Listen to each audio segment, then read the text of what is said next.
So hello friends, स्वागत है आप सभी का एक नए वीडियो में। उत्तर प्रदेश की और देश दुनिया की कुछ खास खबरें हैं जो आपके साथ शेयर करेंगे, चाहे वो यूपी वेदर में अपडेट के बारे में जानकारी दी गई हो, यानी 25 जिलों में बारिश का अलर्ट है 30 अगस्त को। इसके साथ ही 4 से 5 दिनों में मिलेगी गर्मी से राहत। और आपको बता दें, अगर आप एक मनरेगा श्रमिक हैं और योगी सरकार के इस बड़े फैसले को नहीं जानते तो तुरंत समझ लें। इसके साथ ही नशे के अवैध कारोबारियों पर लगेगा NSA। और क्या एक बार फिर से गेहूं और आटा महंगा होने वाला है? यूपी में बेरोजगारों के लिए क्या खुशखबरी है, इसके बारे में भी आपको जानकारी देंगे। ये सारी जानकारी बेहद इंपॉर्टेंट है, तो बने रहिएगा आप अंत तक। चलिए शुरू करते हैं। तो योगी सरकार के बड़े आदेश पर पश्चिमी यूपी में बड़ा असर देखने को मिला है। नशे के कारोबार पर पुलिस का छापा हुआ और 150 लोग गिरफ्तार हुए हैं। दरअसल यूपी में फैले नशे के कारोबार और नशे के सौदागरों को लेकर सीएम योगी द्वारा किए गए आदेश का पश्चिमी यूपी पर बड़ा असर देखने को मिला है। सीएम के आदेश के बाद यूपी पुलिस ने पश्चिमी यूपी में छापेमारी अभियान चलाया तो 150 से ज्यादा लोग हत्थे चढ़ गए, यानी उनको गिरफ्तार किया गया। एसएसपी रोहित सिंह सजवाड़ का कहना है कि अवैध रूप से नशे का सामान बेचने वाले को ठिकानों व गोदामों में छापेमारी की गई। आपको बता दें, मुख्यमंत्री के निर्देश पर पुलिस ने तुरंत एक्शन लेते हुए रविवार को जिले में नशे के तस्करों के खिलाफ जमकर अभियान चलाया, जिसमें पुलिस ने पहले ही दिन में 150 से ज्यादा लोगों को, यानी नशे के तस्करों को गिरफ्तार किया है। अच्छा, इसके साथ ही क्या देश में फिर से बढ़ेगी गेहूं और आटे की कीमत? जी हां, जान लीजिए। पहले जमकर बेचा गया गेहूं, अब क्यों आटा और मैदा और सूजी के निर्यात पर लगानी पड़ी है रोक? आपको बता दें, भारतीय किसान दुनिया का पेट भर रहे हैं। मिस्र ने भारत से गेहूं के इंपोर्ट को मंजूरी दी है। दुनिया की बढ़ती मांग को देखते हुए संभावना है कि वित्त वर्ष 2022-23 में गेहूं का निर्यात रिकॉर्ड 100 लाख टन पार कर जाएगा। और आपको बता दें, ऐसे में क्या एक बार फिर से गेहूं और आटे की कीमत महंगी होने वाली है, क्योंकि भारत ने इस साल मार्च तक 70 लाख टन गेहूं दूसरे देशों में बेचा है। 2022 की शुरुआत में रूस और यूक्रेन के बीच जंग शुरू होने से सप्लाई चेन टूट गई थी, लिहाजा इंटरनेशनल मार्केट में गेहूं की डिमांड काफी तेज बढ़ गई। कई पड़ोसी देश भारत की ओर देखने लगे। दुनिया में बढ़ती कीमतों का फायदा उठाने के लिए भारत ने इस साल मार्च तक करीब 70 लाख टन गेहूं एक्सपोर्ट किया, जो पिछले साल की तुलना में 215% ज्यादा है। लेकिन मई में देश में गेहूं के संकट को देखते हुए भारत सरकार ने इसके एक्सपोर्ट पर अब बैन लगा दिया है। भारत ने पिछले साल 215% ज्यादा गेहूं एक्सपोर्ट किए हैं इस बार। और आपको बता दें, 10 देशों को सबसे ज्यादा गेहूं एक्सपोर्ट किए गए हैं। आप इसमें इन देशों के नाम भी देख सकते हैं। तो देश में 14 साल से सबसे निचले पायदान पर गेहूं का स्टॉक है। इस वजह से अब गेहूं और आटे की कीमत महंगी हो सकती है।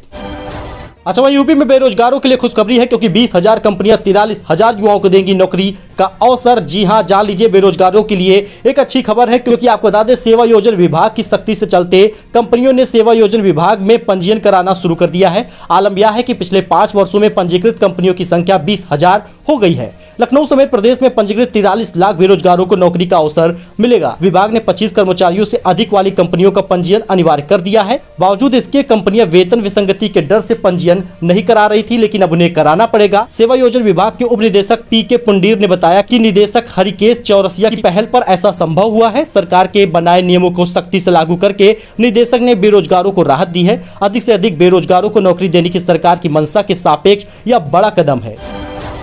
वही बात कर ले फ्री राशन की, तो जी हां, अगर आपको भी 25 अगस्त से राशन नहीं मिला है जुलाई के पहले चरण का, तो आपको अब मिलने वाला है, क्योंकि मंगलवार बुधवार से ही राशन वितरण जिन जिलों में नहीं शुरू हुआ वहां पे शुरू हो जाएगा, क्योंकि अब राशन का उठान हो चुका है। कोटेदार तक राशन पहुंच गया है और इसकी डेट भी अब आगे बढ़ाई जाएगी, क्योंकि 31 अगस्त तक राशन सभी जिलों में दे पाना काफी मुश्किल होगा कोटेदारों के लिए। इसलिए अगर आप एक राशन कार्ड धारक हैं या कोटेदार हैं, तो आपको इस बात का बहुत ध्यान रखना है कि आपको समय पर ही राशन लेना है और समय पर राशन वितरित करना है। जी हां, आपको बता दें, अगर आप एक राशन कार्ड धारक हैं तो जुलाई के पहले चरण का राशन आपको पैसे देकर ही लेने होंगे। नियमित राशन योगी सरकार का अब आपको फ्री नहीं मिलेगा। हालांकि जो जून का चना तेल नमक है वो आपको इस बार फ्री दे दिया जाएगा, लेकिन इसके बाद ये योजना चना तेल नमक की भी समाप्त हो जाएगी।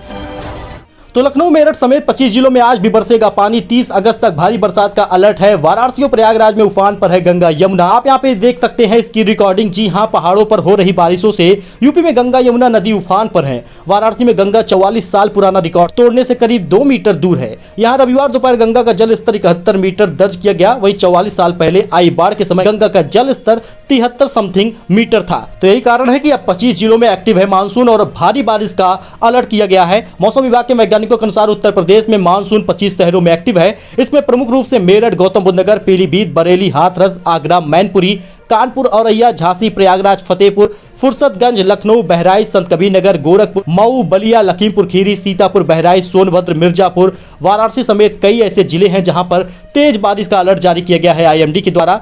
जी हां, 40 किलोमीटर प्रति घंटे की रफ्तार से हवाएं भी चल सकती हैं और ये मानसून जो आ रहा है ये अब मानसून का आखिरी बरसात है। इसके बाद अब आपको मानसूनी बरसात देखने को नहीं मिलेगी।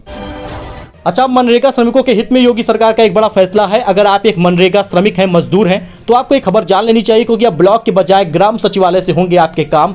जी हां, बेहद जरूरी है ये खबर जान लीजिए कि मनरेगा के तहत ब्लॉक स्तर पर होने वाले करीब 1.5 दर्जन कार्य अब ग्राम सचिवालय स्तर से ही निपट जाएंगे। उत्तर प्रदेश की योगी आदित्यनाथ सरकार की तरफ से इस फैसले का सीधा लाभ 77 लाख से अधिक श्रमिकों के परिवारों को होगा। इस निर्णय से उन्हें अपनी मजदूरी के लिए ब्लॉक का चक्कर नहीं लगाना होगा, सीधे सचिवालय से इसका लाभ प्राप्त हो जाएगा। सीएम योगी आदित्यनाथ के निर्देश पर पंचायती राज और ग्राम विकास विभाग ने इस दिशा में पहल शुरू कर दी है। एपीजी मनोज कुमार सिंह ने इस निर्णय का ग्राम पंचायतों को सशक्त और आत्मनिर्भर बनाने की दिशा में यह बड़ा कदम उठाया है। तो अगर आप एक मनरेगा मजदूर हैं, श्रमिक हैं, तो आपका लाभ अब आपको सचिवालय से ही मिल जाएगा, यानी कई सारे काम ब्लॉक के बजाय सचिवालय से ही पूरे हो जाएंगे। तो उत्तर प्रदेश में अगर नशे का अवैध कारोबार कोई करता है तो उसके ऊपर अब लगेगा एनएसए और गैंगस्टर का एक्ट के तहत होगी कार्रवाई। जी हां, एडीजी क्राइम एम के बसाल ने बताया कि इस फोर्स में विभिन्न विभागों के कर्मियों को प्रतिनियुक्ति पर लिया जाएगा। मसलन ड्रग इंस्पेक्टर, फार्मासिस्ट, आबकारी विभाग के अधिकारियों को भी प्रतिनियुक्ति कर ली गई है। जी हां, आपको बता दें, नशे का अवैध कारोबार करने वालों के खिलाफ अब एनएसए और गैंगस्टर एक्ट के तहत कार्रवाई होगी। अवैध धन से अर्जित संपत्तियों को भी सरकार जब्त करेगी। बड़े पैमाने पर शुरू हो रहे अभियान के लिए तैयारी पूरी कर ली गई है। इसके लिए गठित की गई एंटी नार्कोटिक्स टास्क फोर्स यानी एएनटीएफ का गठन किया गया है।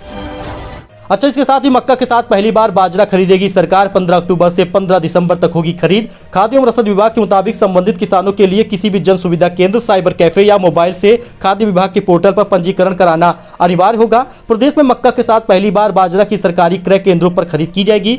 खरीफ विपणन वर्ष 2022-23 के लिए मक्का का न्यूनतम समर्थन मूल्य एमएसपी 1962 रुपए, बाजरा का 2350 रुपए प्रति क्विंटल तय किया गया है। 15 अक्टूबर से 15 दिसंबर तक दोनों का खरीद एमएसपी पर की जाएगी। अच्छा, वहीं बिना फिटनेस और पॉल्यूशन सर्टिफिकेट के दौड़ रहे हैं सरकारी वाहन, जारी किए गए हैं सख्त निर्देश।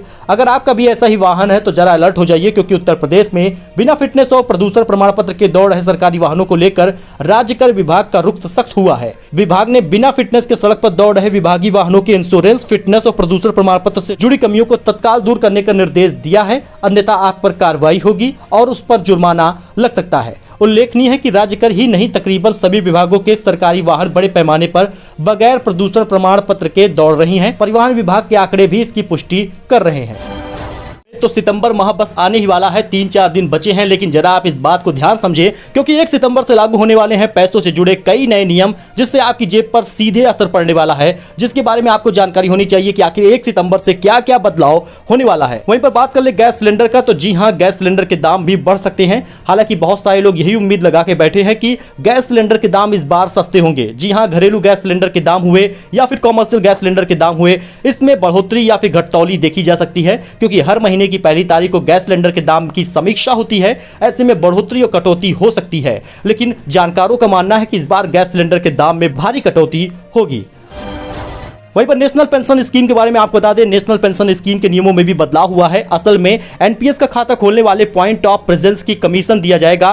पीओपी में बैंक, एनबीएफसी और अन्य इकाइयों को शामिल माना जाता है या एनपीएस में लोगों का रजिस्ट्रेशन और अन्य सुविधाएं उपलब्ध कराती है। इन्हें 1 सितंबर से 15 रुपए से लेकर 10,000 रुपए तक का कमीशन मिलेगा। तो दोस्तों, ये कुछ अपडेट था जो आपके साथ शेयर किया गया है। आई होप आपको ये पसंद आया होगा। उत्तर प्रदेश की ऐसी कुछ खास खबरों के लिए आप हमारे साथ जुड़े रहिए। चैनल को इसी प्रकार से सब्सक्राइब करिए जिससे आपको हर रोज एक सुबह 7 बजे अपडेट मिलता रहे, डेली न्यूज मिलता रहे। फिलहाल के लिए इतना ही, धन्यवाद।